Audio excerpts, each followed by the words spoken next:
in their elections. American elections are for American citizens, and we intend to keep it that way. Recently, we've seen Democratic-run cities allowing non-citizens to vote in local elections. Washington, D.C., New York, Maryland, California, and others have passed legislation to allow non-citizens to vote in elections. This causes a host of problems for a state to maintain clean voter registration lists. Let me explain. The National Voter Registration Act was enacted to help increase the number of eligible American citizens that are registered to vote. By giving applicants voter registration forms when getting a driver's license, more individuals are likely to register. However, non-citizens here legally are entitled to federal, state benefits, including driver's licenses.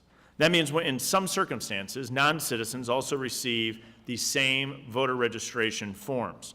My concern is that the interpretation of the NVRA makes it difficult for states to maintain clean voter lists. We should be giving states tools to ensure their voter rolls are clean as we approach November's election. Yet jurisdictions allowing non-citizens to vote, like Washington, D.C., are only required to keep one voter list. Maintaining one clean list with U.S. citizens and non-citizen voters presents challenges. Let's take a look at examples of these challenges where NVRA was misinterpreted in Pennsylvania and in Ohio. In 2022, the Public Interest Legal Foundation found Pennsylvania had allowed non-citizens to register to vote for decades. Pennsylvania later publicly admitted that due to an alleged programming glitch, that the Pennsylvania Department of Transportation had allowed non-citizens to register to vote. Last week, Ohio Secretary of State Frank LaRose ordered the state's voter rolls to be cleaned after a review found more than 100 non-citizens in Ohio were registered to vote. These examples raise serious concerns. In D.C., the Board of Elections says it is on the non-citizen to understand they cannot vote in federal elections. Right now, in our nation's capital, roughly 500 non-citizens are already registered to vote. Let me be clear. Non-citizen voting reduces confidence in our elections. Washington, D.C. is setting a new standard that could soon be applied across the country. We must stop non-citizen voting. That's why our committee passed my bill, the American Confidence in Elections Act. One section of the bill allows states to access federal databases that contain citizenship information so non-citizens can be removed from the voter rolls. As we continue to see foreign actors interested in influencing our elections, our current practices should cause us all concern. Since President Biden took office, over 7 million illegal immigrants have crossed the southern border. We must ensure our elections are secure and running properly without foreign influence. Yet last month, Washington, D.C. mailed this postcard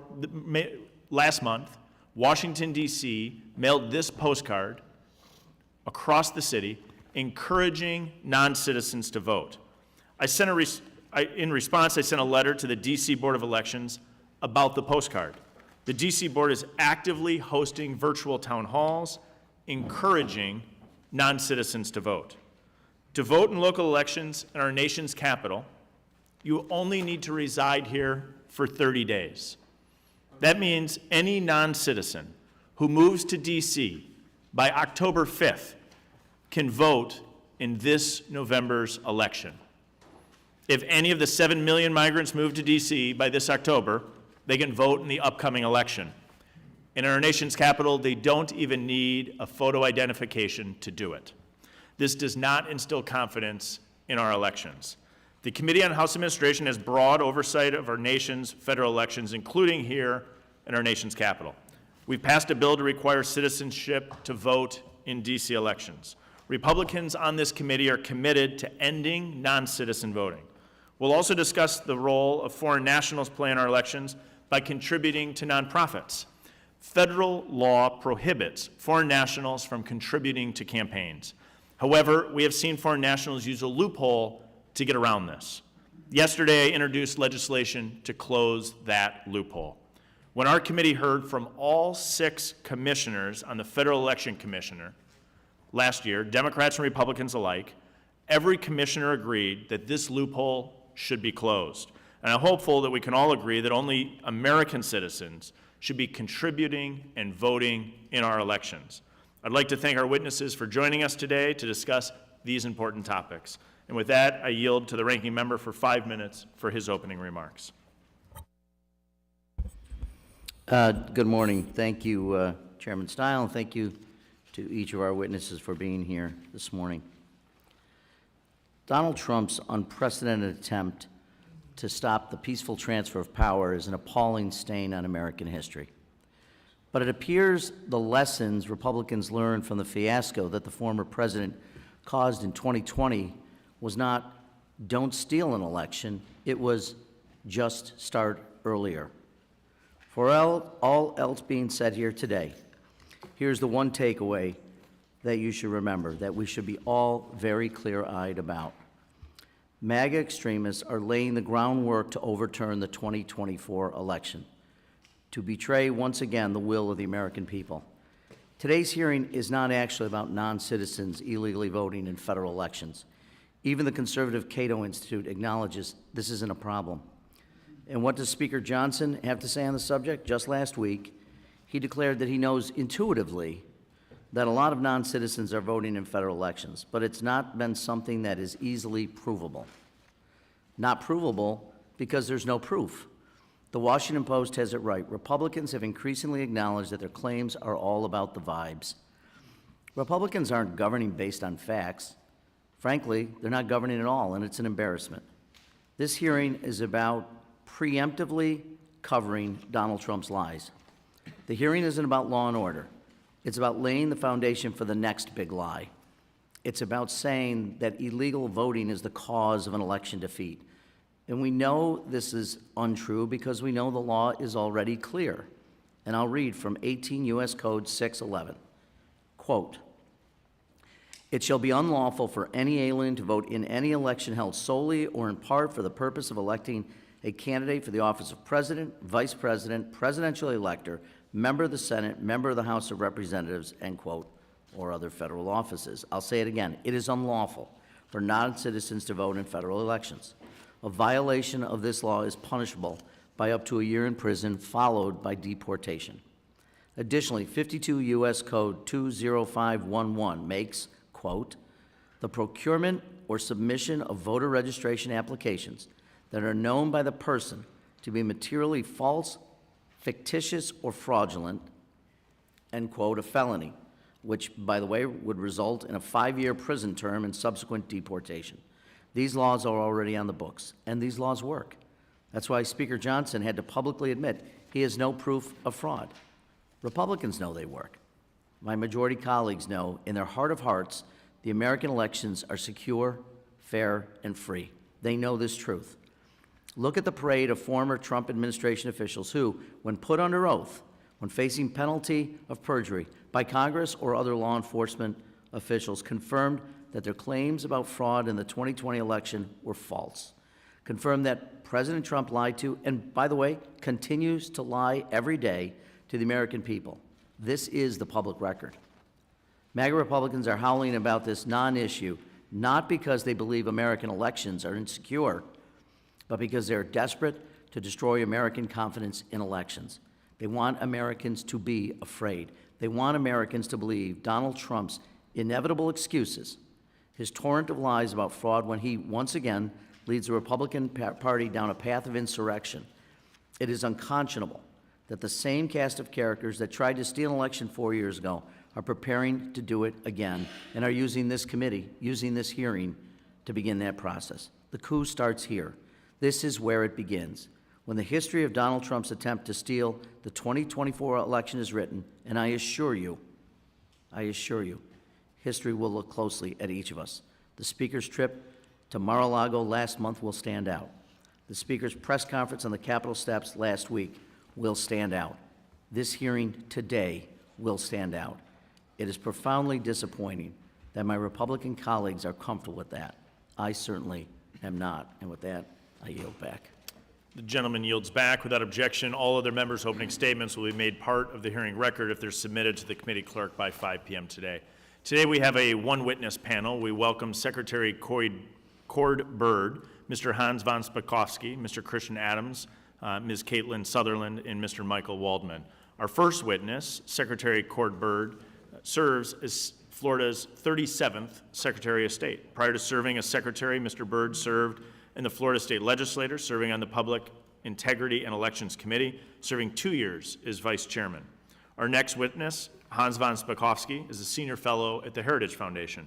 As a manager of the think tank's Election Law Reform Initiative, Mr. von Spakovsky studies campaign finance restriction, voter fraud, voter ID, enforcement of voting rights laws, administration of elections, and voting equipment standards. Our next witness, J. Christian Adams, the President and General Counsel of the Public Interest Legal Foundation, a public interest law firm. His firm is responsible for ensuring states have clean voter rolls and holding them accountable under the National Voter Registration Act. Our next witness, Caitlin Sutherland, is the Executive Director for Americans for Public Trust. Americans for Public Trust has been at the forefront of reporting on foreign influence in U.S. elections. Our last witness, Mr. Michael Waldman, is President and CEO of the Brennan Center for Justice at the NYU School of Law. We appreciate you being with us today and look forward to each of your testimony. Pursuant to paragraph B of Committee Rule 6, the witnesses will please stand and raise their right hands. Do you solemnly swear or affirm that the testimony that you're about to give is the truth, the whole truth, and nothing but the truth, so help you God? Let the record show the witnesses all answered in the affirmative. We appreciate you all being with us today and look forward to your testimony. A reminder that we've read your written statements and they'll appear in full in the committee record. Under Committee Rule 9, you're to limit your presentation to 5 minutes. I'll now recognize Secretary Cord Byrd for 5 minutes. Good morning, Chairman Stile, Ranking Member Morelli, and members of the committee. Thank you for the opportunity to be here today. To begin, the United States Constitution provides that state legislatures prescribe the time, place, and manner of holding federal elections. Florida law states that, quote, a person may become a registered voter only if that person is a citizen of the United States. In 2020, Floridians amended the state constitution to make clear that, quote, only a citizen of the United States shall be eligible to vote. Florida has approximately 13.5 million active registered voters, and that number changes every minute of every day. A person turns 18, a person passes away, or a person becomes a U.S. citizen and registers to vote for the first time. According to U.S. Citizenship and Immigration Services, 94,100 Floridians became naturalized U.S. citizens in 2023. The federal government has plenary authority over who becomes a naturalized citizen. The challenge states face is that there is not a federal legal status database that is current and reliable. The National Voter Registration Act, NVRA, of 1993, commonly known as the Motor Voter Law, introduced national procedures for voter registration. It mandates that any person who applies for a driver's license may, if eligible, submit a voter registration application for federal elections. When potential voters fill out a voter registration form, they must swear or affirm that they are a U.S. citizen. In Florida, it is a third-degree felony to falsely claim U.S. citizenship when registering to vote. Remarkably, however, federal courts have interpreted the NVRA to prohibit states from requiring proof of citizenship at the time a person registers. In effect, federal law forces the states to use the honor system. This is unacceptable. Because states are prevented from verifying citizenship on the front end, they must do so on the back end. Clean voter rolls become even more necessary for ensuring clean elections. Florida has robust voter roll maintenance procedures to identify registered voters who are not U.S. citizens. The names of potential non-citizens who attempt to obtain or renew a driver's license are reported to the Florida Department of State, which then conducts a manual, case-by-case investigation to determine whether the person is registered to vote and to confirm whether the person is in fact a U.S. citizen. Once the investigation is complete, and if the department determines that the person is registered but is not a citizen, the person cannot be removed from the voter roll without due process as provided by Florida law. Florida cannot verify the citizenship status of persons in the United States without the assistance and cooperation of the federal government. Indeed, the federal government is the only source of accurate, up-to-date information on the citizenship status of such persons. In 2012, after filing a lawsuit against the United States Department of Homeland Security, Florida became one of the first states to receive access to DHS's systematic alien verification from entitlement program, otherwise known as the SAVE database, for purpose of voter registration. Florida relies on this database to verify a person's citizenship status. But to be frank, The SAVE database is woefully inadequate. It is neither time nor cost efficient, and it requires an alien registration number, which states occasionally do not possess, to access the information. Perhaps most importantly, the database often lacks the most current information, which requires further time-consuming investigation. Indeed, because of the lack of timely information, states are sometimes unable to verify a person's citizenship status. That too is unacceptable. The federal government has a legal obligation to provide up-to-date citizenship information to the states. I urge Congress to address these deficiencies, which unfortunately can leave a gap in the state's ability to maintain clean voter rolls. At the very least, the federal government should provide immediate notification when a resident of the state is naturalized. DHS should also provide local election officials access to the SAVE database. Despite conducting a fair, honest, and efficient election in 2020, Florida did not rest on its laurels. In 3 successive legislative sessions, the Florida legislature passed substantial election integrity legislation. In 2022, for example, Governor Ron DeSantis signed a law creating the Office of Election Crimes and Security. This office conducts preliminary investigations into allegations of elections law violations or other election irregularities. OECS has referred non-citizen voting cases to law enforcement for further investigation. In 2004, the Baker-Carter report prepared by former President James Carter and former Secretary of State James Baker stated that, quote, fraud in any degree and in any circumstance is subversive to the electoral process, and that, quote, the best way to maintain ballot integrity is to investigate all credible allegations of election fraud and otherwise prevent fraud before it can affect an election. Voter fraud includes voting by non-citizens in federal elections. Every illegitimate vote of a non-citizen negates the legitimate vote of a citizen. In 2000, only 537 votes in Florida determined the outcome of the presidential race. Floridians have changed our state's constitution. We have strengthened our laws. We have engaged in litigation, and we have an office dedicated to investigating election crimes. The only impediment to doing more is the federal government. That's why states need action from our congressional leaders so we can fulfill our constitutional duties under the law. Gentleman yields back. Thank you very much. Our next witness, Hans von Spakovsky, is recognized for 5 minutes.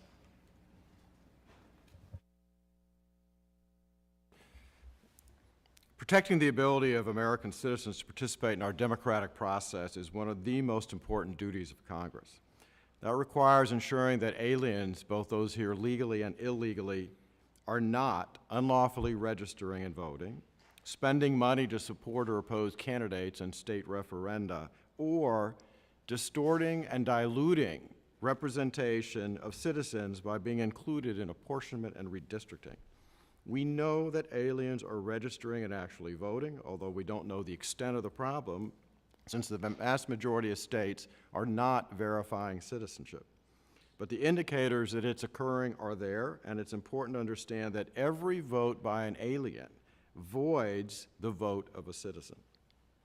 To verify the accuracy of voter registration data, state election officials should be given complete and easy access to the SAVE system that Secretary Byrd mentioned, but also to the E-Verify system. Federal courts obtain their lists of potential jurors from state election officials. When someone is not a U.S. citizen, they are excused from jury duty, yet the federal courts are not forwarding that information back to secretaries of state so they can take appropriate action.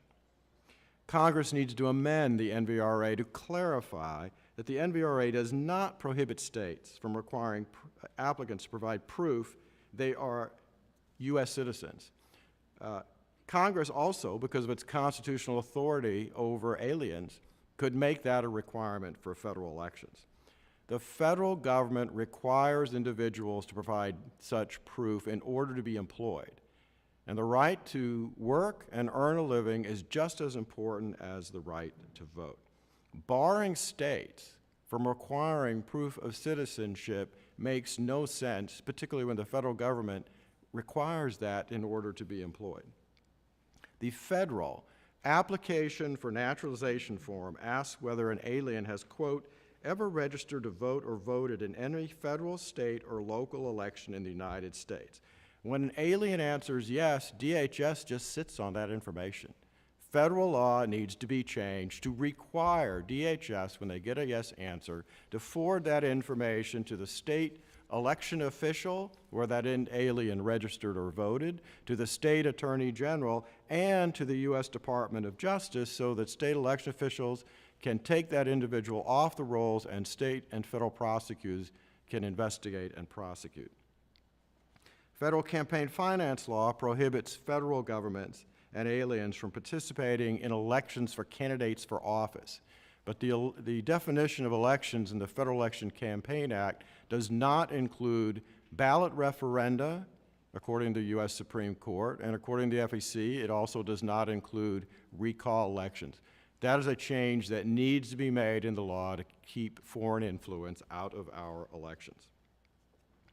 Reapportionment after the 2020 census gave additional seats to some states and reduced the number of seats held by 7. 6 states got more seats, 7 states had their representatives reduced. But that reapportionment was based on the total population of the U.S., which includes all aliens, whether they're here legally or illegally, even though they are not allowed to participate in our democratic political process.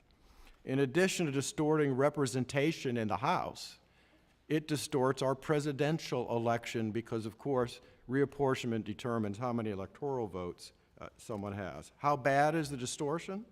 A 2015 report by the Congressional Research Service estimated that apportionment based on citizen population would give additional seats to 7 states and reduce the number of seats in 4 states. Given the unprecedented influx of aliens into this country in the last number of years, that distortion is obviously much worse today.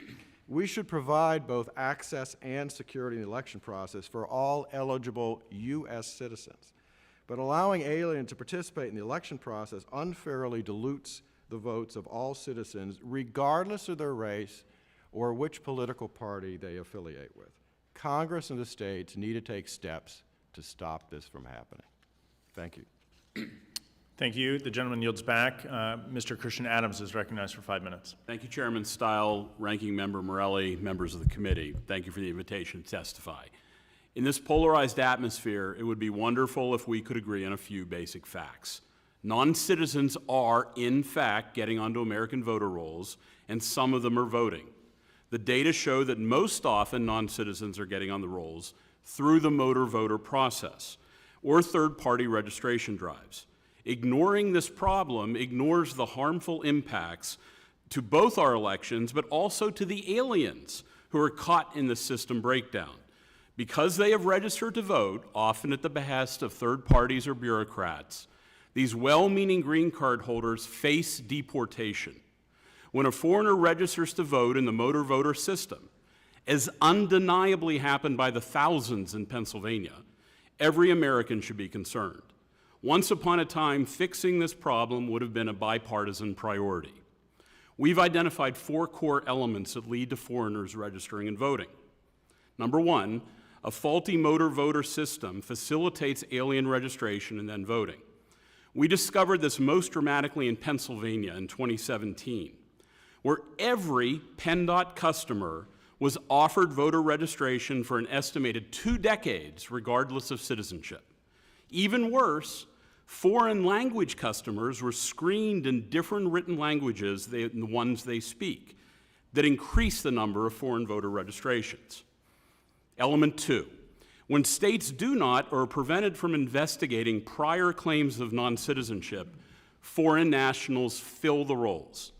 In previous years, states like Florida and Texas have been disrupted by the courts from trying to study indications of foreign citizenship among existing registrants. Element 3, when election officials do not carefully review forms, foreigners get registered. The federal form that Congress approved 30 years ago requires an attestation of U.S. citizenship via a checkbox. After 30 years of motor voter, we can conclusively say the checkbox honor system has failed.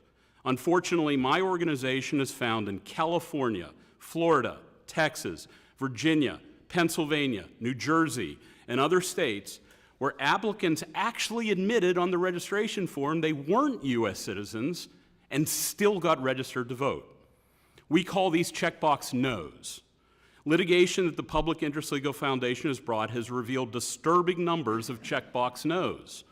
Registrations across the country where they tell the election official they're not a citizen and they still get registered to vote. Election officials are dropping the ball. Finally, element 4, a lack of transparency. Secrecy preserves bad practices and fosters conspiratorial concerns.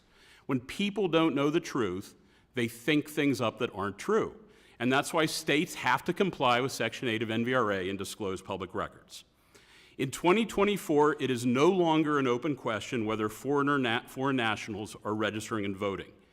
Anyone who would try to argue otherwise has not read the data. We have documented the problems. We've documented the Middle Eastern immigrant whose green card was revoked in Pennsylvania after PennDOT offered him registration in an unfamiliar language. He lost 7 years of his life trying to clear his name until Pennsylvania admitted to a mass glitch in the motor voter system. We've documented the Sudanese refugee in Pittsburgh who was given an English voter registration form at a time when he needed an interpreter. We found records of a San Francisco college student whose coursework was disrupted because he mistook a federal voter drive for a campus election. This is just a tiny sample of the stacks of documents that we have available of victims, aliens who are in the green card process, who've been sucked into the motor voter system, registered to vote, and jeopardize their legal status in the United States. People are registering through a broken motor voter system. They're victims to this broken system, and Congress can fix it through a few basic, simple fixes. Thank you very much. Thank you. Gentleman yields back. Ms. Caitlin Sutherland is recognized for 5 minutes. Chairman Stile, Ranking Member Morelli, and members of the committee, thank you for the invitation and opportunity to testify before you today. My name is Caitlin Sutherland, and I'm the Executive Director of Americans for Public Trust, a nonprofit, nonpartisan organization dedicated to restoring trust in government by holding politicians and political groups accountable.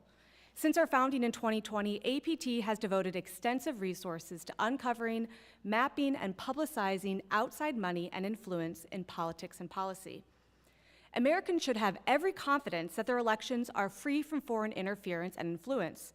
But unfortunately, a significant source of foreign cash is flowing into politics from a Swiss billionaire named Hans-Jörg Wyss. Multiple press outlets have confirmed Mr. Wyss is a foreign national. But don't just take their word for it. Listen to what Mr. Wyss has said about the matter. In 2011, Mr. Wyss told a Swiss newspaper that he, quote, never felt the need to become an American, end quote. He claimed he found the process too, quote, complicated, end quote, and instead preferred to call himself, quote, a spiritual dual citizen, end quote. Despite Mr. Wyss's disinterest in becoming an American citizen, he made it a personal goal to influence American politics. According to a biography written by his own sister, Mr. Wyss's goal is to, quote, reinterpret the American Constitution in the light of progressive politics, end quote. So how is Mr. Wyss, who is not a US citizen and therefore prohibited from directly and indirectly influencing our elections, doing just that? Well, first in the 90s and early aughts, he, seemingly illegally, gave more than $100,000 directly to candidates and committees. But Mr. Wyss's direct giving pales into comparison to his current and preferred method of influencing our politics, his nonprofits. Mr. Wyss uses his two nonprofits, the Wyss Foundation, a 501c3, and the Burger Action Fund, formerly called the Wyss Action Fund, a 501c4, to fund liberal groups across the nation. He has used these two nonprofits to pump almost $500 million into the US political system. In his biography, Mr. Wyss's sister explicitly detailed his ability to, quote, exert an influence on American domestic politics through his foundations, end quote.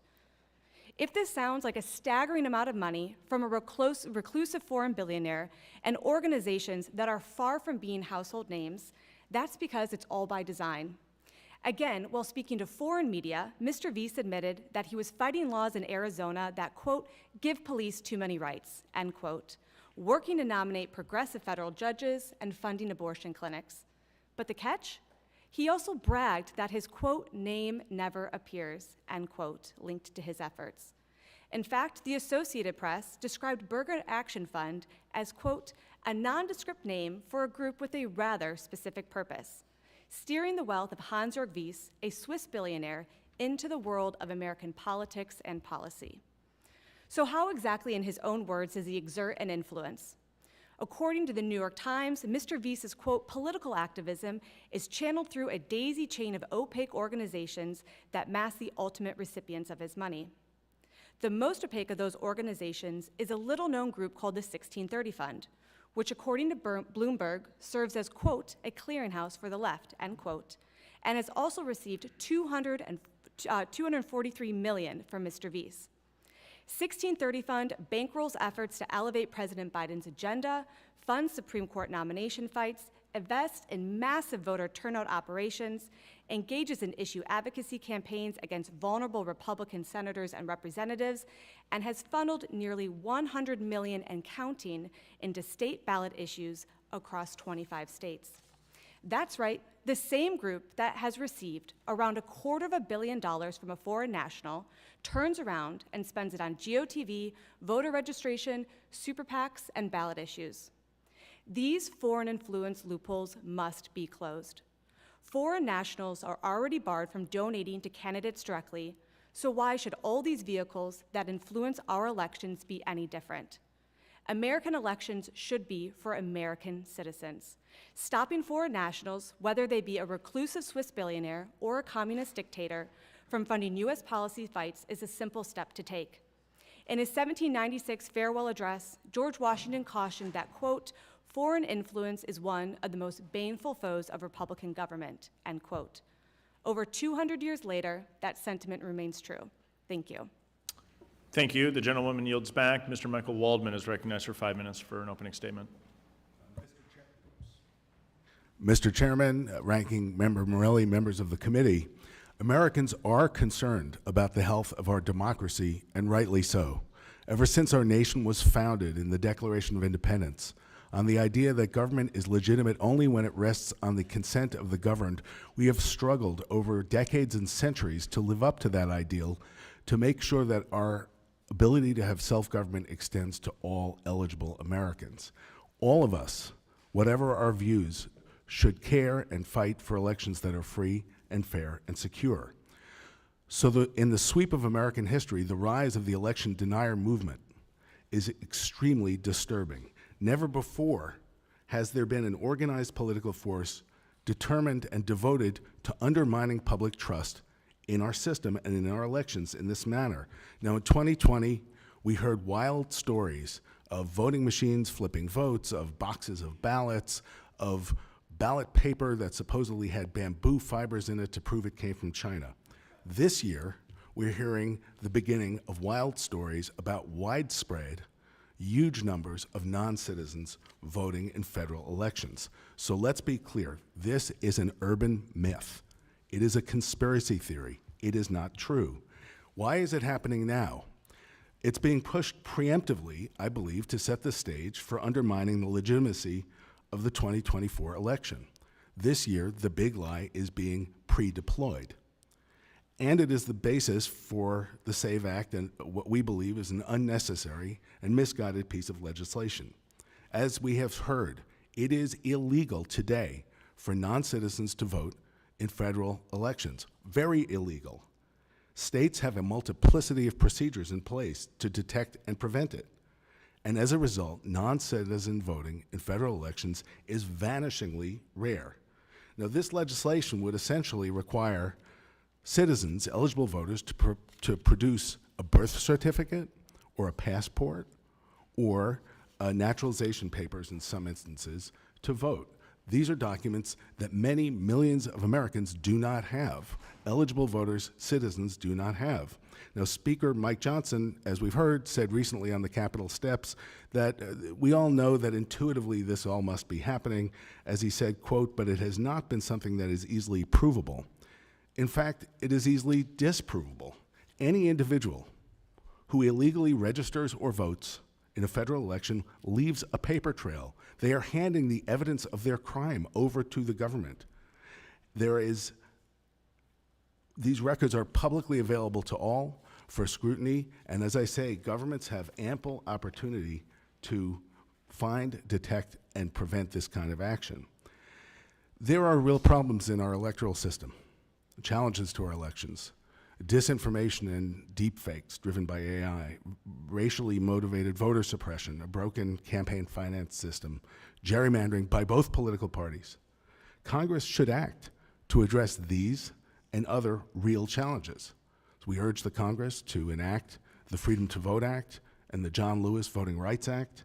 Together, they would modernize our elections, set national standards, address gerrymandering and dark money and funds from outside the country, and restore the full strength of the nation's most effective civil rights law.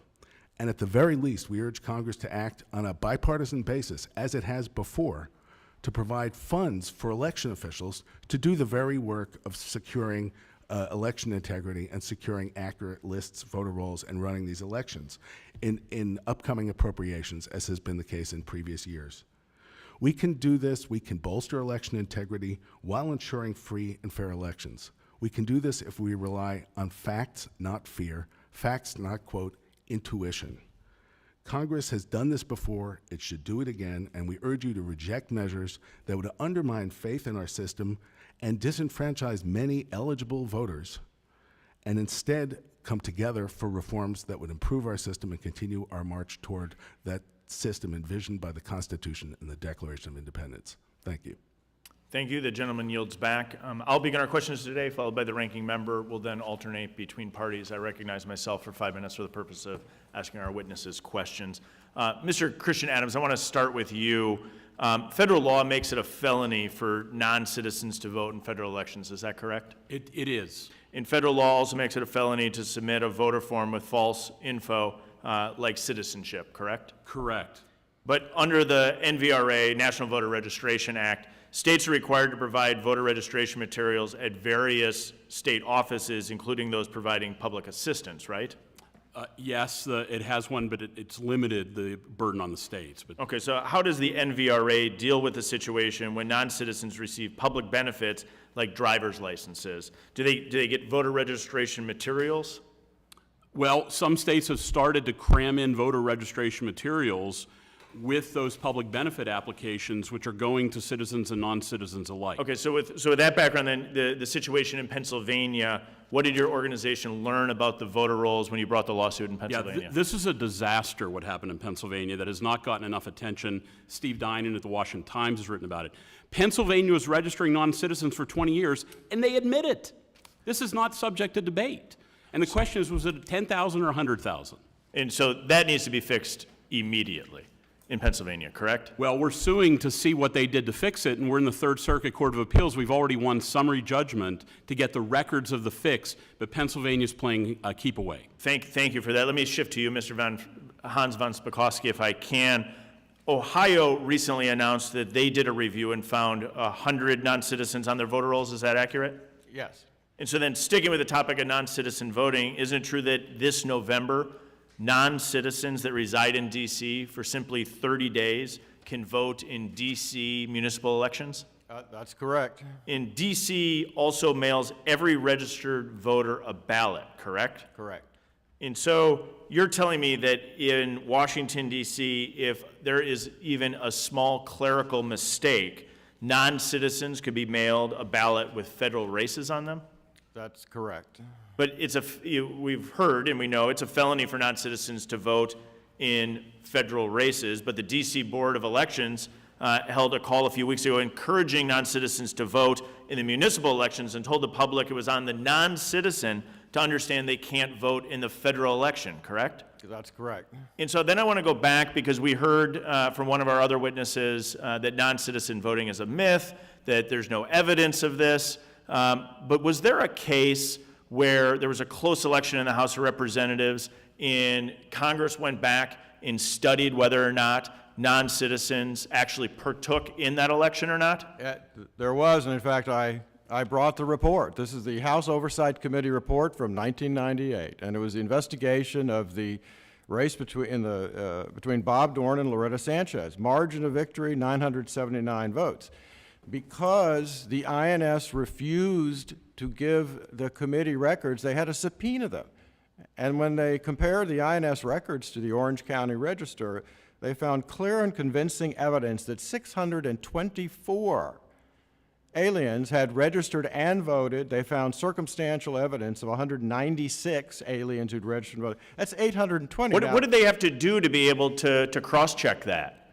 They had to take the INS records and check it against the voter registration records. Is this done in every election? No, it's not. Well, we were done- told there was it's a not done paper at all. trail. We were told there by another witness that there was a paper trail. You're telling me that this paper trail only came because Congress subpoenaed the records in this case. That's exactly right, and that's why, as Secretary Byrd said, Secretary of State need to be given access to DHS records. So Secretary Byrd, if you were concerned, you run solid elections in the state of Florida, but if you were concerned that this was taking place, would you have the access that Congress had in the review of the 1998 election?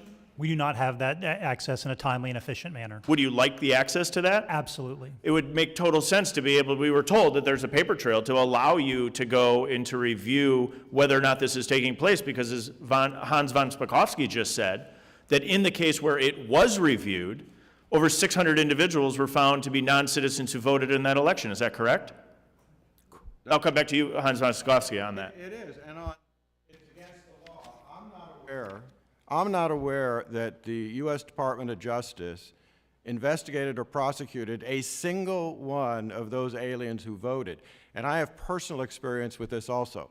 I was on the Fairfax County Board of Elections, and in 2011, I asked the General Registrar, do you all check the DMV records to see whether individuals who show up to get a driver's license, here legally, but they're aliens, do you check to see whether they've registered to vote? And he said, well, no, we don't do that. I said, you need to do that. So they checked. They found 278 individuals. This is just one county in Virginia who were aliens. They investigated. They confirmed they were aliens. 117 of them had voted in prior elections. We took the 278 off the rolls, forwarded it to both the local Commonwealth attorney, because it's against the law in Virginia.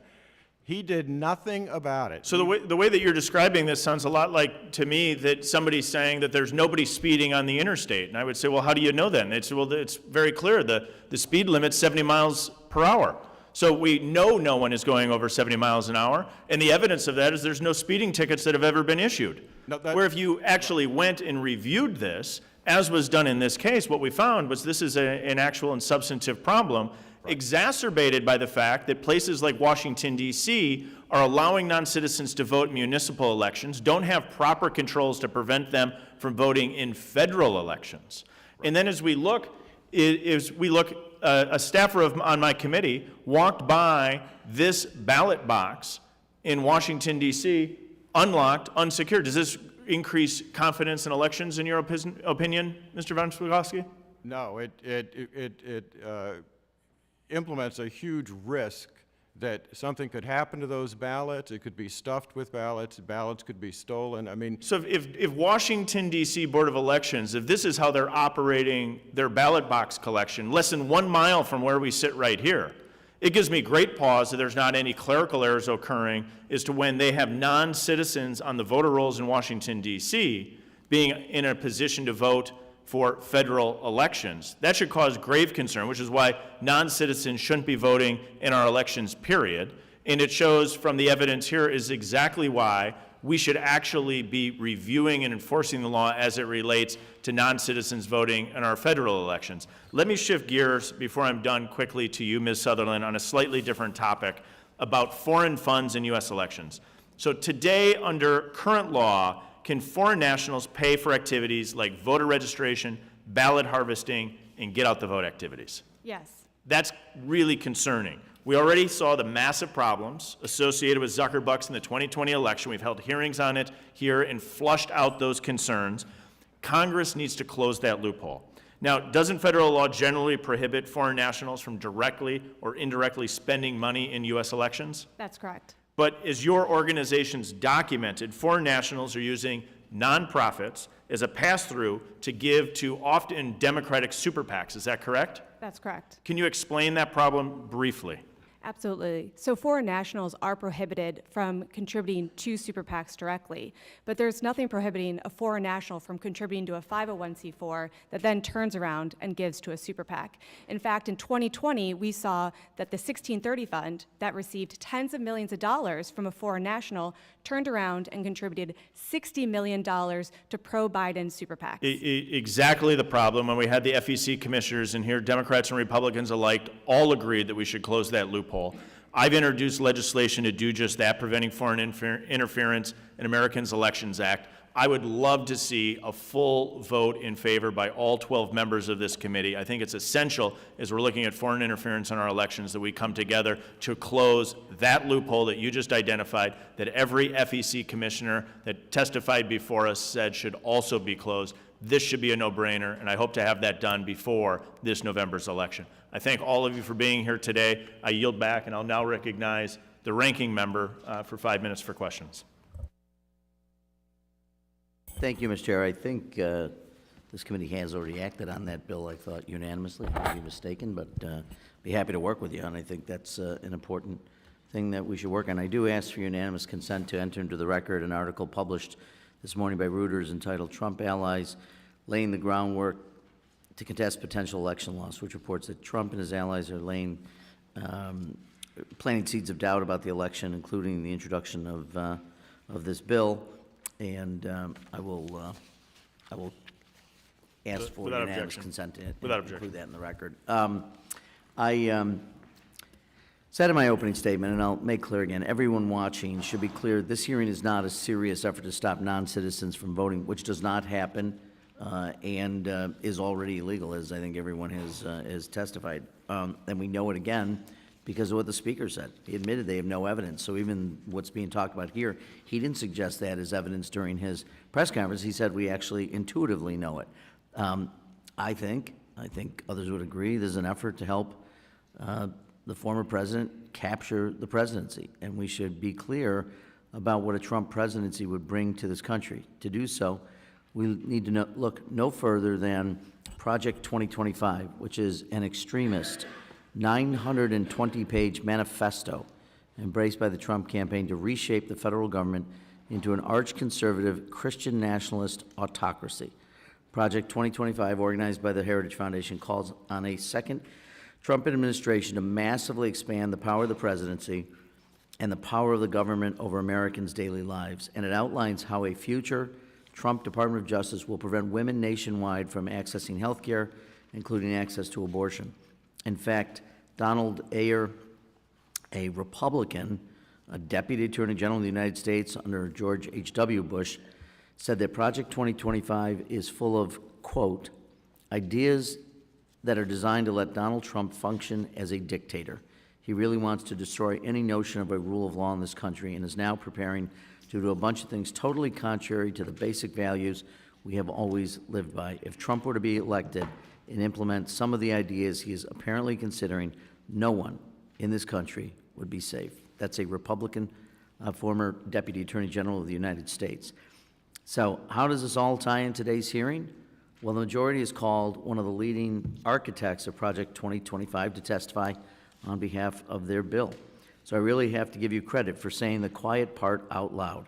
My majority colleagues aren't even trying to hide what they intend to do.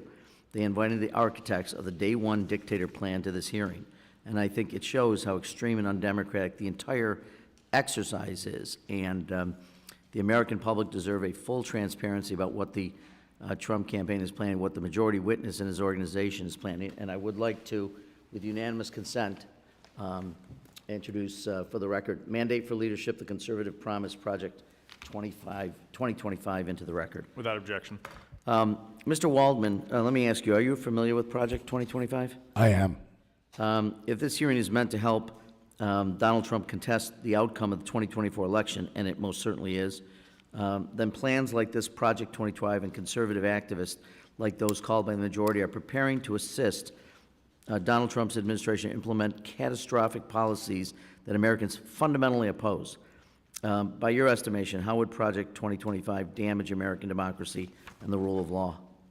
Well, Project 2025 lays out in audacious detail a blueprint for an expansion of presidential power unlike any we've seen in our history. It's not just a policy agenda for conservative policies on taxes or the environment. It would fundamentally reshape checks and balances in the constitutional system. It would give a blueprint for the president taking control of the Justice Department and the FBI, for the president taking control of independent agencies. It would, in couple with other agendas, such as Schedule F, which would involve the purging of the federal workforce of many civil servants to be replaced by political loyalists, or the use of the Insurrection Act as a basis either for crackdown on opposition or as a basis for very aggressive seizing of non-citizens, as articulated by former President Trump. A whole host of things, all taken together, would change the nature of American government to something very different from what the founders intended or what any of us would be comfortable with. You know, the unsubstantiated fear-mongering about insecure elections, voter fraud that we heard in the days, weeks, and months leading up to the January 6th deadly attacks on the Capitol. You know, we've heard this before, and I wonder, again, Mr. Waldman, if you want to comment, do you see any parallels between this effort now to suggest that there's rampant fraud in federal elections as a pretext for 2024? It is not a mistake that it's happening now. It is, as I said, the big lie is being pre-deployed.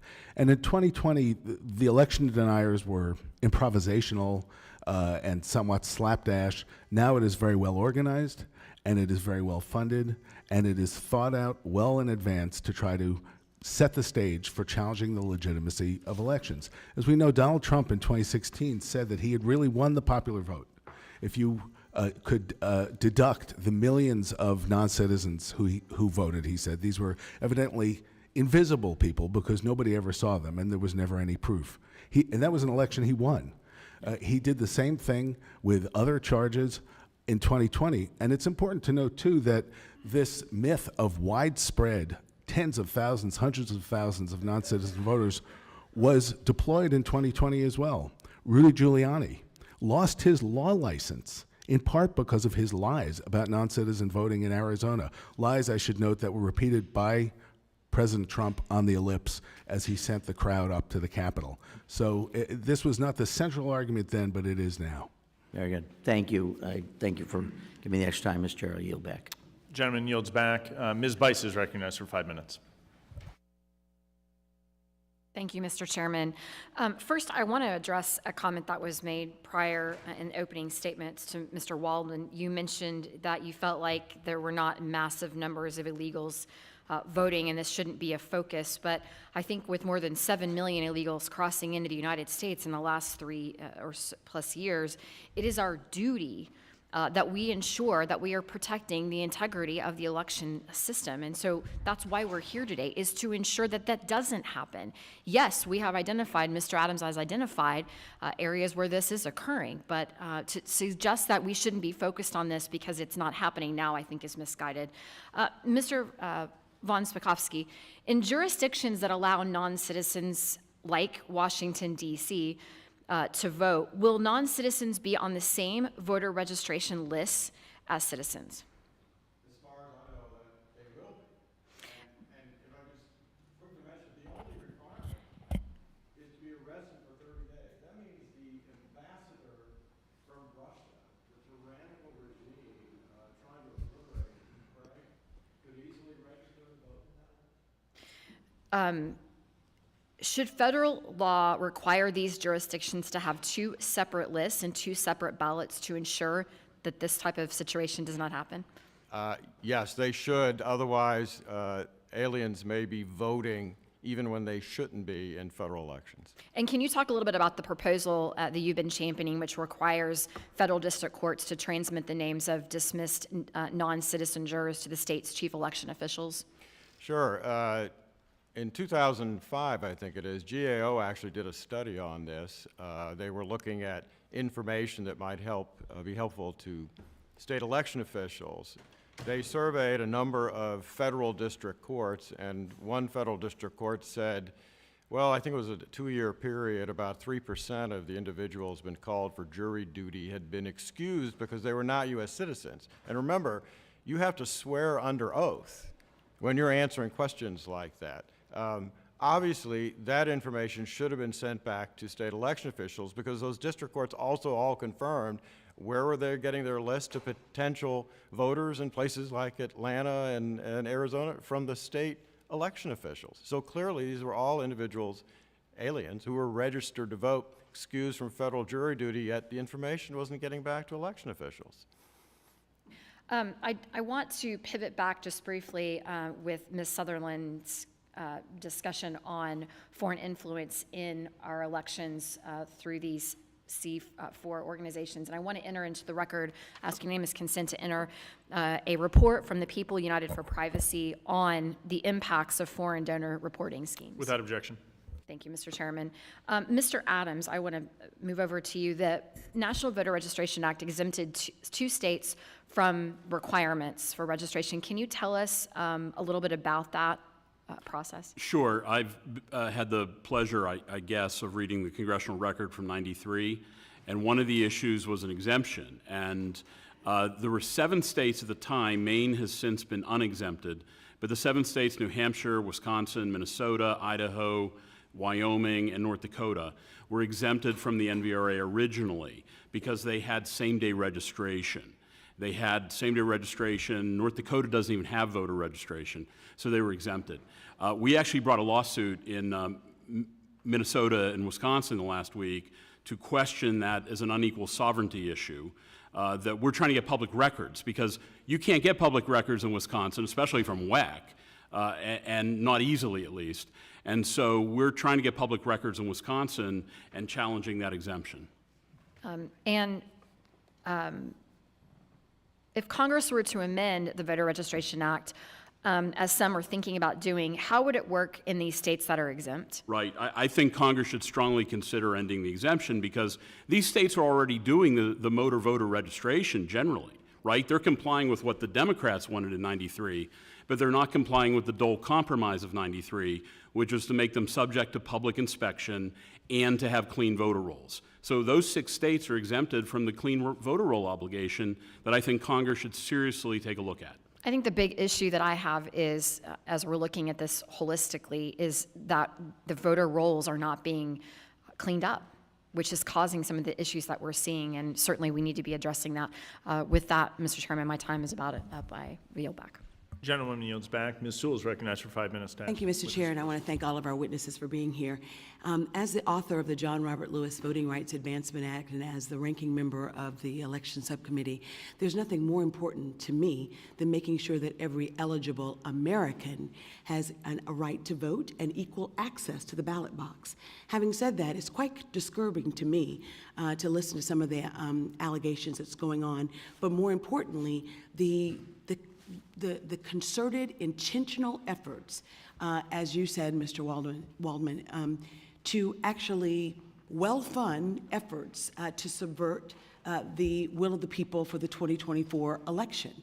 I know that in Alabama, where I'm from, there is this belief that there's widespread fraud. And I know that the Brennan Center has done multiple studies about the fact that that is rare.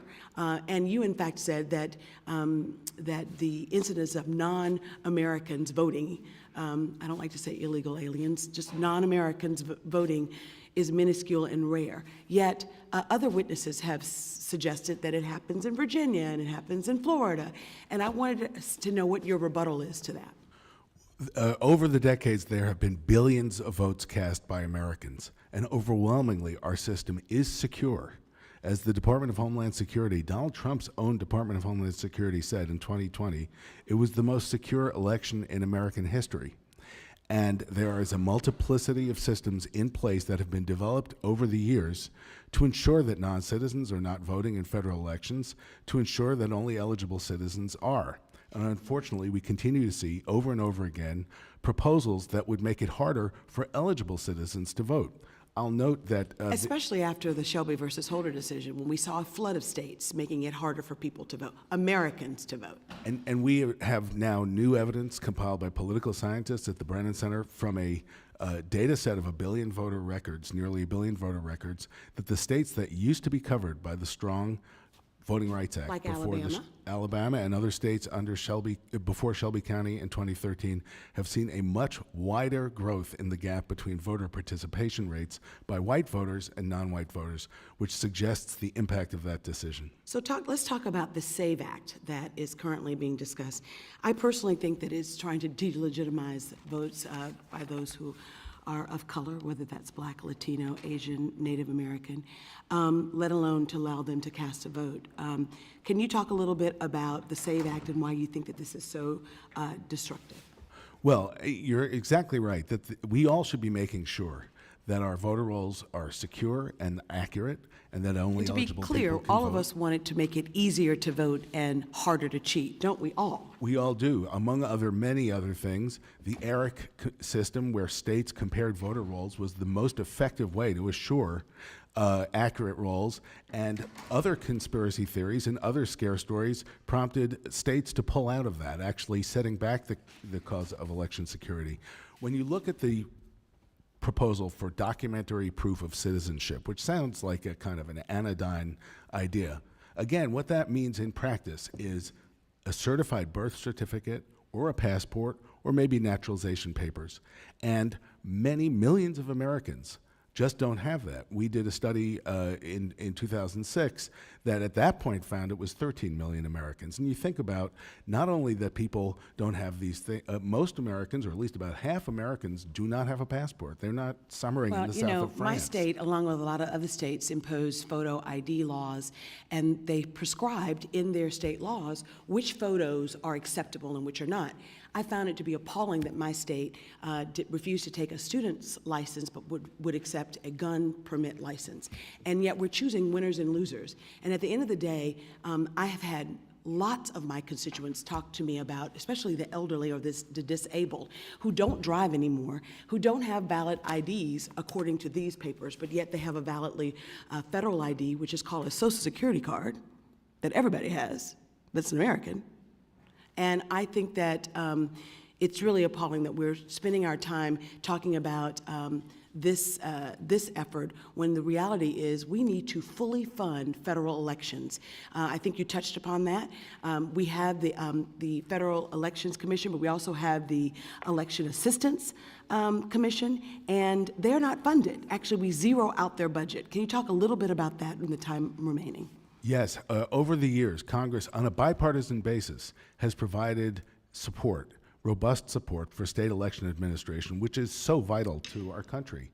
And it has not done so recently, and we think that the next Mr. Chairman. appropriations bill Thank you, sir. ought to include He's gonna, but I wanted to also just ask for unanimous consent to add 4 things to the record. An article in The Hill by Ranking Member Morelli published today entitled "Republicans and Already Try to Undermine the 2024 Election," a letter from the Leadership Conference on Civil and Human Rights and the Declaration for American Democracy Coalition opposing the SAVE Act, as well as an article from the Washington Post entitled "Mike Johnson's Telling Comments on GOP's Lack of Voter Fraud Evidence," and lastly, an article from the Vote Beat entitled "Documents Show Republican-Led States Struggling to Clean Voter Rolls After Leaving ERIC."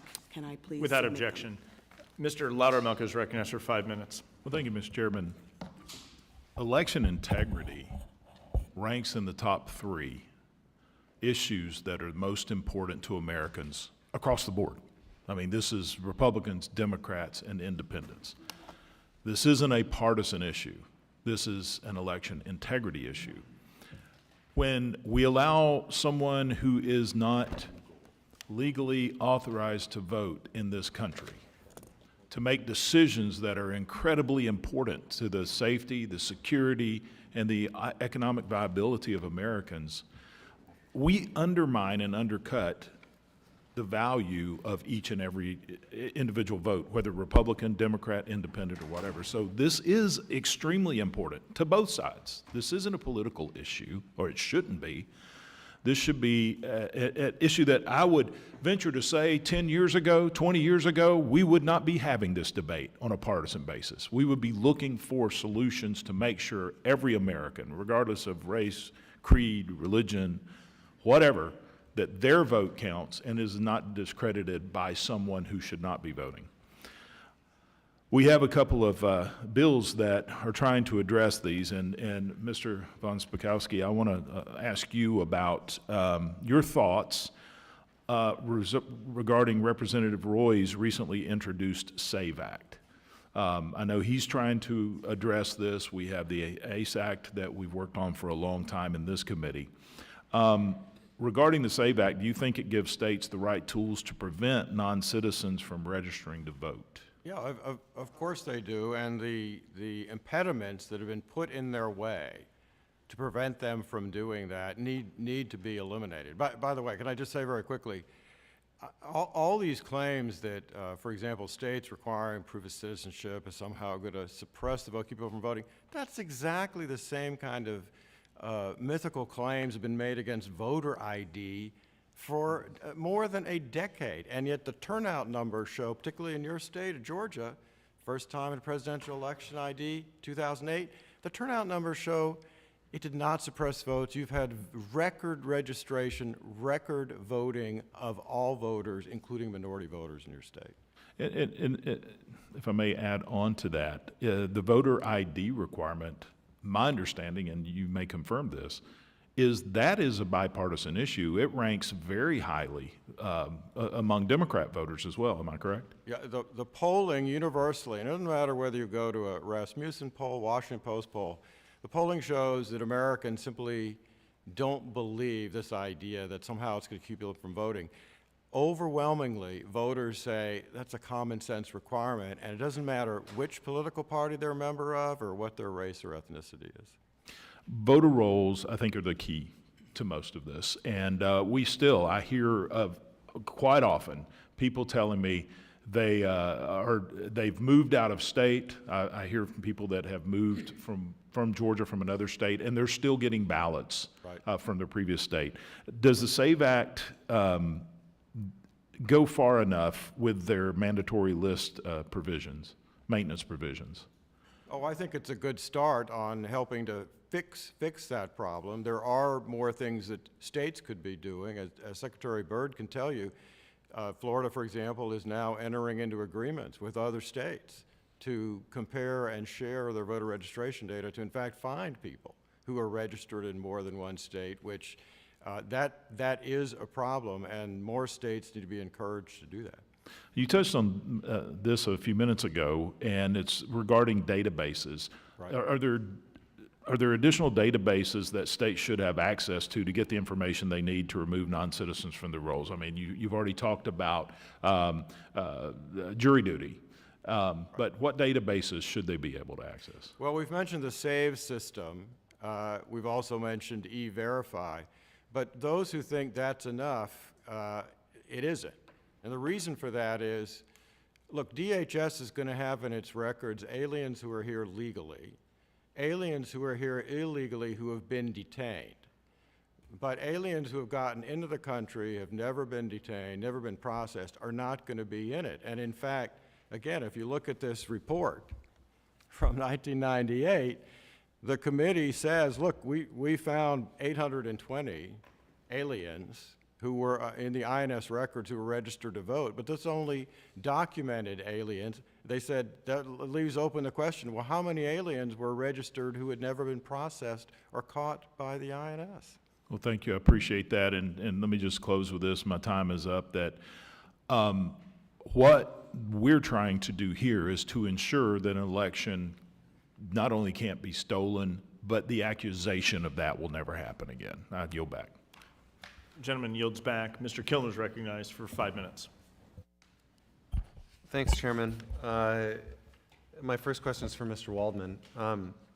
Appreciate the concerns you raised in your testimony about the capacity of foreign adversaries to interfere in American elections. And one of the things that I've been looking at quite a bit is the fact that right now, if any of us run ads on TV or ads on the radio, there are certain disclosure requirements. You get to know who paid for that ad. There's in essence, the public file where people can see the information about that ad. That is not true for internet-based advertisement.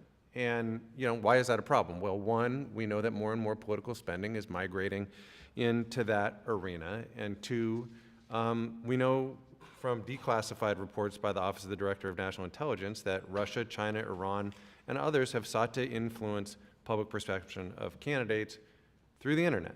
So we have a bipartisan, bicameral bill called the Honest Ads Act to try to close that gap, and it simply would provide the same accountability and transparency standards that exist for TV and radio and apply them to the internet.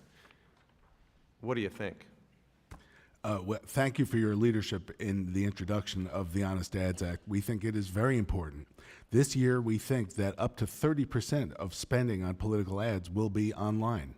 And the protections that were in place in an era of broadcast TV and antennas on the top of your set are not enough for the digital era, and especially the era we're moving into with all the risks of disinformation and deepfakes and everything else. So we think that the Honest Ads Act, which is bicameral and bipartisan, should be an urgent priority. I should note that important elements of it are also in the Freedom to Vote Act as part of that significant upgrade of the American electoral system. Thanks. And I'd commend to any of my colleagues here, happy to share information with you about that bill, because I think it's, to me, that is a common sense, how do we keep foreign actors from trying to mess with our elections? I want to stick with you. I share some of the concerns you've raised about the impacts of the SAVED Act on eligible voters in the U.S. When I think about some of these issues regarding voter engagement and access to the ballot box, I think about my grandma. We called her Oma. She was a remarkable woman. She survived 2 world wars. She was liberated by Allied soldiers and came to this country from the Netherlands in 1948. She built a life here. She became an American citizen at the age of 87 because she wanted to vote. She lived till just south of 109 years old. And she was an incredibly proud voter. As a person who was born 10 years before women's suffrage in this country, she was an incredibly proud voter. And so I think about some of these bits of legislation sort of through her perspective, right? She became a citizen at 87. At her age, she didn't have a passport because from her perspective, she was too old to travel anywhere. She didn't have a driver's license. She had never driven. You can buy a photo ID in the state of Washington, but it costs now it costs $54. That's a poll tax, right? That's a poll tax, right? And so, when I think about some of these requirements, I think about it, does it pass the My OMA test? And I also think about some of the tribes in my district. I represent a district with 12 tribes. Folks from tribal nations have every right to participate in our democracy and the voting process. However, tribal enrollment cards, which are used in Washington states as official identification, don't necessarily contain information about citizenship. And folks from tribal nations shouldn't also be forced to pay a poll tax to participate in democracy. So I'd love to get your thoughts and just have you share more about impacts of this SAVED Act when it comes to voters' access to what is their right. Well, you're exactly right that there are so many voters who have been voting for decades, who are eligible voters, who would be adversely affected by a requirement that you show a passport or a certified birth certificate or naturalization papers to vote. These are people who have been living up to their responsibility to vote, like your grandmother, over so many years, who would suddenly find themselves unable to do so. And in the states where this was briefly in effect, we saw tens of thousands of eligible voters being unable to vote. Eligible voters. Yes, and you mentioned the tribal voters from the tribal nations are much less likely, for example, as I understand it, to have birth certificates of a kind that would be treated as acceptable here. I'm not opposed, and we are not opposed, for example, to voter ID. What we're opposed to is requiring ID that lots of people don't have. If we want to have a system that is secure and fair that only eligible voters can vote, it's easy to do, but unfortunately, these proposals, and this one is one of them, are crafted in such a way to make it harder for some people to vote. And in addition, more and more, we're seeing rumors spread by leaders to make people doubt the veracity of their elections. Thank you. Thanks. I yield back. Gentleman yields back. Mr. Kerry is recognized for 5 minutes. I want to thank the chairman. I want to thank my dear friend, the ranking member, for doing this hearing today, and I want to thank all of you for traveling in to do this hearing. Ms. Sutherland, I'm going to focus a lot of my questions. A lot of them are going to be parochial, as I am from the state of Ohio, the great state of Ohio.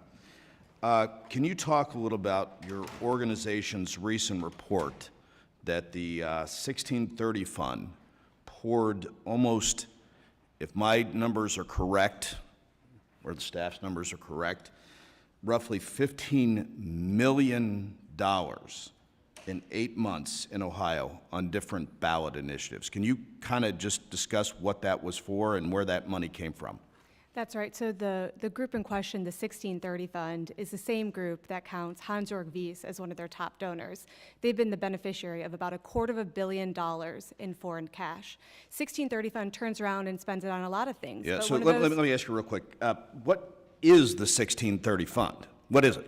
The 1630 Fund is a DC-based 501c4. So it's not Ohio-based, It is not Ohio-based. but it's spending all this money in the state of Ohio. Why is that? So yes, 1630 Fund targeted the state of Ohio to make it easier to amend your state's constitution. And So again, not an Ohio organization, but an organization that's based out of D.C. that is targeting Ohio. Am I correct with that? that is correct. And where are the funders? Well, their top funders I've outlined is. Are they coming from Ohio? They're actually coming from. Are they not coming from Ohio? That's One of- all I want to know. They're coming from, one of them is coming from Switzerland, a foreign national. They are from Switzerland? Yes. And you're targeting at Ohio Yes. So with this, $16 million. How is that? And why is that right? well, so they are taking advantage of what we have outlaid as this foreign influence loophole where foreign nationals can give to ballot issues both directly and indirectly. And what we have seen is 1630 Fund and their foreign-backed cash targeting Ohio. Isn't that wrong? Absolutely. So let me ask you this. How has the Ohio legislature had any success in moving any legislation forward? I mean, I know these individuals. They're very dear friends of mine. But are they moving any legislation forward that prohibits this conduct by foreign nationals? I actually had the opportunity just a couple months ago to testify in support of legislation in Ohio that would close this foreign influence loophole to prohibit foreign nationals from contributing to state ballot issues. It actually passed the state Senate, and it was actually recently taken up again. Ohio paired this legislation with getting Biden on the ballot. Unfortunately, every single Democrat in the Ohio state voted to keep Joe Biden off the ballot in favor of keeping the foreign dark money flowing in Ohio. So we've got two ballot initiatives. One is a redistricting ballot initiative, and one is a minimum wage ballot so they can destroy the restaurants like they did here in D.C. Tell me, do you think that's going to have a big influence in terms of the amount of money that's going to go into the state on these ballot initiatives? Absolutely. What we also see on these state ballot issues is that they are weaponized and they turn out the vote to shore up the vote to support these liberal-leaning ballot issues and helps the top of the ticket as well. So let me just, I only have 1 minute and 26 seconds left, but so if Congress or the Ohio legislature does not act to prohibit these national involvement in our state or local ballot initiatives between now and November, and you pretty much said it, but I'm going to let you get another chance at the apple here.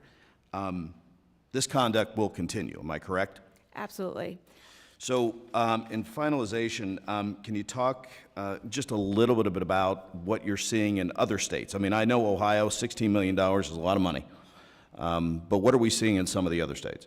We're seeing right now that the 1630 Fund is actively spending in many states. They're actively spending in Ohio, they're actively spending in Missouri, Nevada, and Montana. Is there any reason, I mean, my goodness, is there any reason that they would be picking these states to spend some money in? What do you think it is? Yes, if you take a look at the states that the 1630 Fund has targeted for these ballot issues, you can tell that they are key presidential states and often has a competitive U.S. Senate race concurrent with the ballot issue that they are trying to advance. All right, well, thank you, and Mr. Chairman, I yield back. The gentleman yields back. Ms. Torres is recognized for 5 minutes. Thank you, Chairman. I think seems like we have forgotten, the fact that the Russians had so much influence in our presidential election, and that the former president and current candidate for president, the Republican nominee, specifically asked the Russians for help in his last election. So here we are again, witnessing another attempt to undermine a free and fair and secure American election by continuing to sow doubt ahead of the 2024 election. I think that we should be clear about the credibility of the Republican witnesses that we have in front of us today. And I ask, Mr. Chairman, for unanimous consent to enter into the record 2 documents. One, an article from NBC headline, "Vote Fraud Crusader J. Christian Adams Sparks Outrage," and an article from the Law and Crime headline, "Former Trump Voting Commissioner Official Forced to Apologize for Falsely Accusing People of Voter Fraud." Mr. Adams has a history of making unfounded allegations about illegal voting, allegations that were so egregious and so damaging to innocent people and families that a federal court had to step in. A federal court in 2016 and 2017, Mr. Adams published 2 reports called Alien Invasion in Virginia that states that thousands of people had illegally registered to vote in Virginia. The report contained an appendix that contained the voter registration forms of alleged non-citizens, including their names, home addresses, and telephone numbers. This blatant attempt to intimidate voters was so egregious that a federal court forced Mr. Adams to provide a written apology on behalf of himself and his organization, PILF.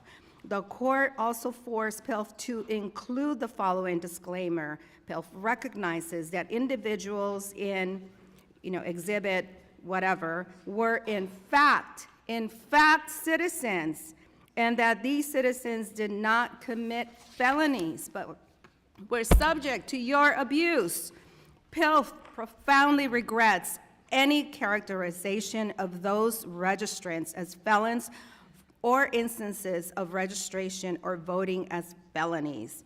It is stunning that this is the type of behavior and witness that we have in front of us today and that the majority has brought to us, and that these are the witnesses you seem to think have any credibility on any of these issues. Mr. Waldman, it is exhausting to be in this committee dealing with these types of issues. To your knowledge, is there any evidence that non-citizen voting has ever affected the outcome of any election? I am not aware of any evidence that non-citizen voting has affected the outcome of any federal elections, and I will note that the hearing record that Mr. von Spakovsky keeps waving around is from a quarter century ago, and since then Congress passed the Help America Vote Act, and states happily have vastly improved and greatly upgraded their systems, their voter registration rolls, and the use of computers. Back then, it was paper records. So states and officials of both parties have upgraded, and they shouldn't be subject to calumny. Absolutely. And what would you estimate the chances of non-citizens voting affecting the outcome of the 2024 upcoming election? There is no reason to think, based on facts, not intuition, that non-citizen voting will affect the outcome of this or any other federal election of significance. Like millions of Americans, I was horrified, Mr. Chairman, and disgusted by the violent, deadly attack on the Capitol that happened on January 6, 2021. But what made the attack terrifying was that on top of the threat to our democracy and on top of the threat to the peaceful transfer of power, the violent insurrection targeted us, members of Congress and staff who were here working that day. It is our job as members of this committee to ensure that nothing like this ever happens again. Mr. Waldman, is there any connection between the lies that the former president and these witnesses, or some of these witnesses, have stated and attempted to steal the 2020 election, and the lies about non-citizens voting that this hearing is spreading today? What would be the impact to this upcoming election? False allegations about widespread misconduct spurred the January 6th insurrection, even though court after court. 63 courts rejected it. It has spurred unwise voting laws, and I am very worried that it is going to My be a time factor is up. in this Thank election. you. I'm going to yield back, but I'm going to say, should another insurrection occur, it will be at the hands of this committee membership that continues to spread lies about our honest and The free gentlewoman's elections. time And I has yield back. expired. Ms. Lee is recognized for 5 minutes. Thank you, Mr. Chairman, and thank you to our witnesses for your testimony and for being here with us today. Secretary Byrd, I'd like to return to your testimony and hear more about the specific safeguards that Florida has in place to prevent non-citizens from voting and what the federal government needs to do to help equip state and local election officials to conduct lawful, accurate elections. In 2020, Florida's Constitution was amended to specifically ensure that only U.S. citizens can vote in Florida, correct? That is correct. And that passed with over almost 80% of the vote in Florida, isn't that right? That is actually right. Now, you testified earlier about something called the SAVE database that is in the possession of the Department of Homeland Security. But you mentioned that it was both overly expensive and inefficient, in essence, for state and local election officials to use. Would you tell us a little bit more about that database and some of the things that make it less than optimal for your use as an elections official? Thank you. Yes, so the SAVE database is both inefficient due to time and accuracy. It costs states for every transaction, and for some voters, it's multiple transactions, so it's a financial burden on the states to gain information that only the federal government has, that we are compelled as states to comply with under federal law. So by the time an election can come, and before we've had the opportunity to gain all of the information, a non-citizen who made it onto the rolls could gain access to the vote before we have time to remove them. Would it be helpful if there was not a fee associated with accessing that database? Absolutely. And in your opinion, should that database and could that database be more complete and more accurate? Yes, it should be and more accessible to every state and to local voting administrators. You also touched on information about when a person is naturalized and then should be an eligible voter. Is that information that is promptly and reliably provided to you as an election official from the federal government? It is not, and that is one of the things that we are requesting that the Congress consider is making that information available on a regular basis to states, everyone who is naturalized, so we can run that database of new citizens against our existing voter registration roll. Mr. Adams testified earlier about information that exists in the federal courts when individuals report for jury duty. Is there information there as well that would be useful to you if it were in fact provided to state and local election officials?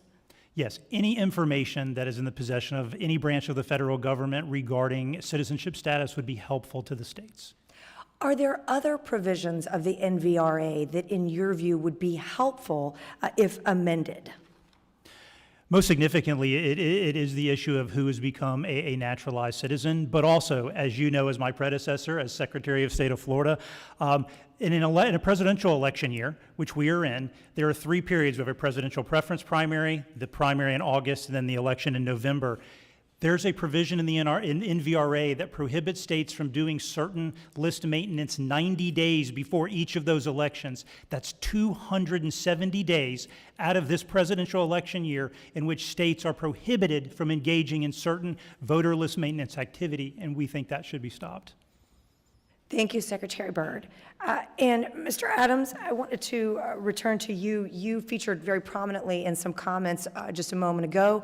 I wanted to give you an opportunity to share your perspective and respond. Thank you, Representative Lee. First of all, I see Representative Torres as hit and run. This is an endemic of cancel culture where anyone who talks about these issues is attacked. Her recitation of the record was grotesquely inadequate, and in fact, what we published were public records from the Commonwealth of Virginia about non-citizens who were removed from the rolls or purported non-citizens. I have here from Virginia's Department of Elections commentary about our work. It said, "It is worth noting there were some issues that we had with delivery of the DMV non-citizen file. They've since corrected these issues. In other words, we found a problem in Virginia list maintenance involving the improper cancellation of Americans. Representative Torres, were she still here, should be glad that public records have been corrected as a result of these cases that we discovered."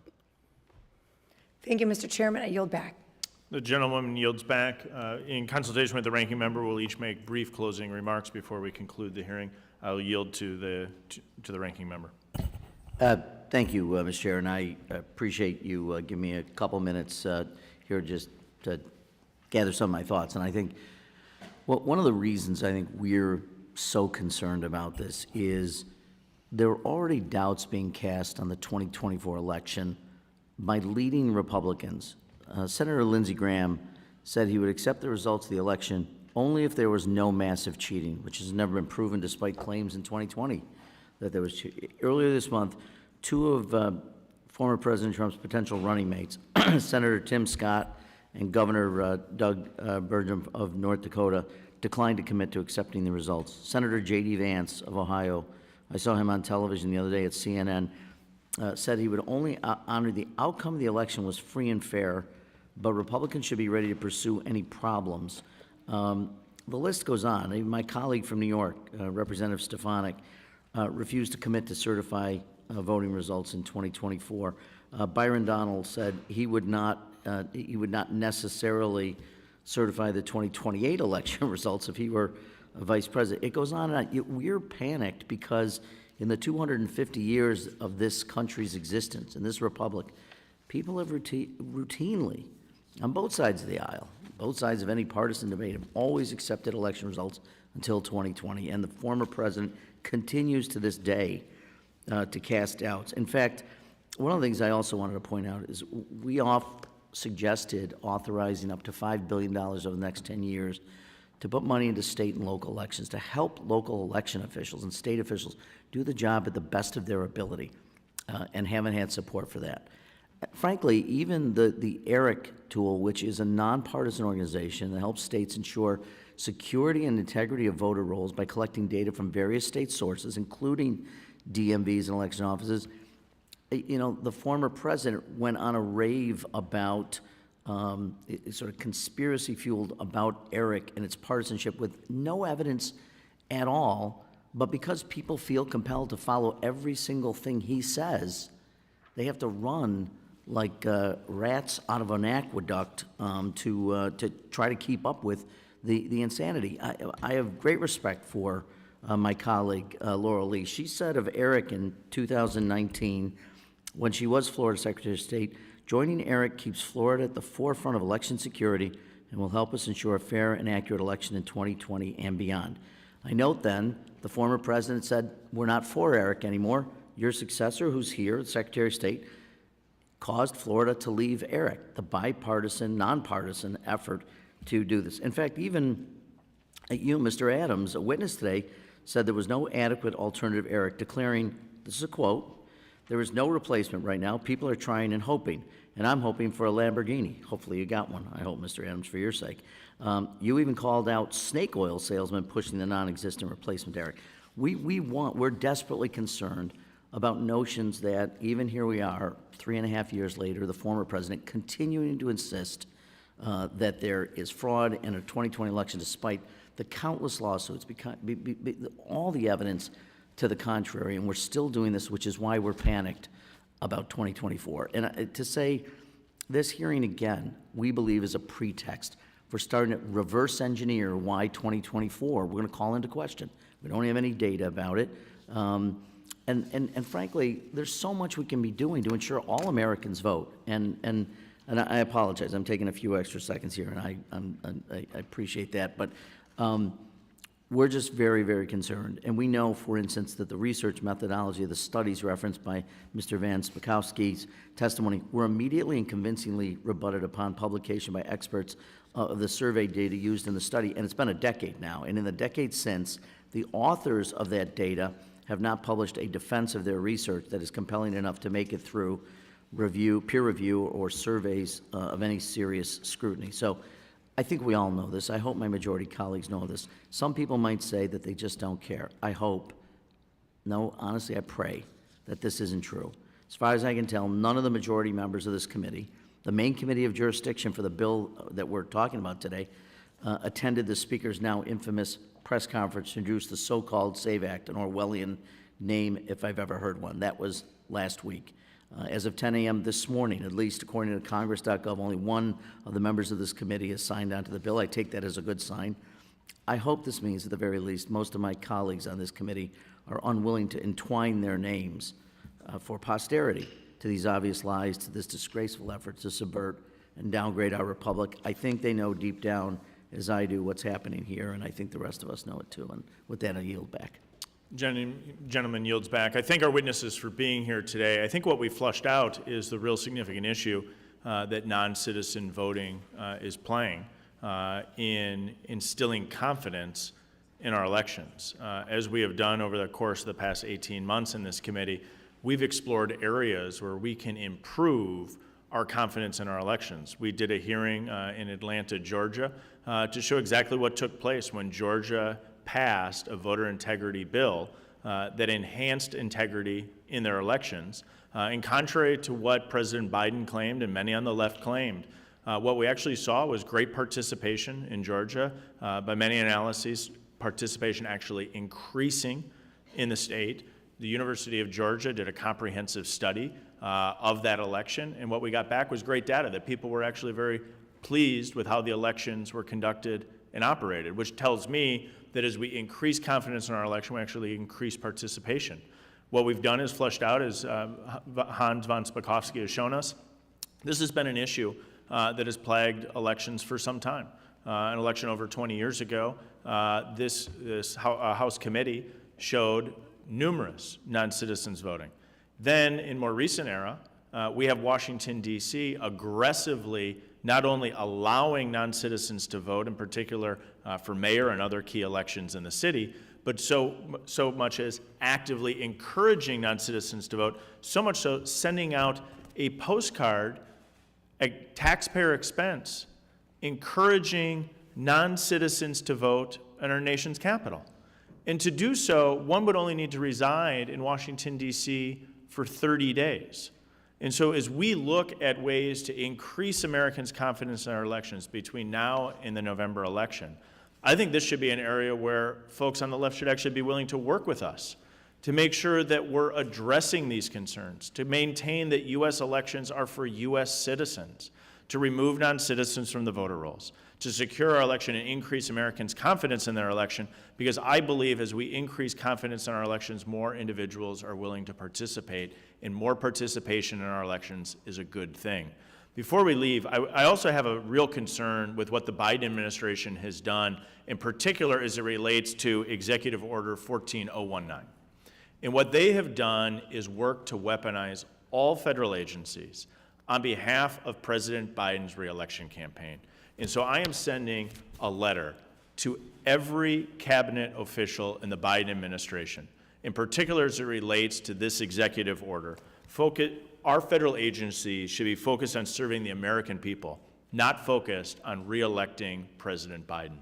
And as we see the actions taken by this administration to leverage taxpayer dollars for political purposes, that should be concerning to all citizens. And I look forward to the reply from these letters from every cabinet secretary in the Biden administration. Appreciate all of our witnesses for being here. Appreciate the ranking member and all members of the committee for their participation. Members of the committee may have some additional questions for our witnesses, and we ask you to respond to those questions in writing. Without objection, each member will have 5 legislative days to insert additional material into the record or to revise and extend their remarks. If there's no further business, I want to thank the members for their participation. Without objection, the committee stands adjourned.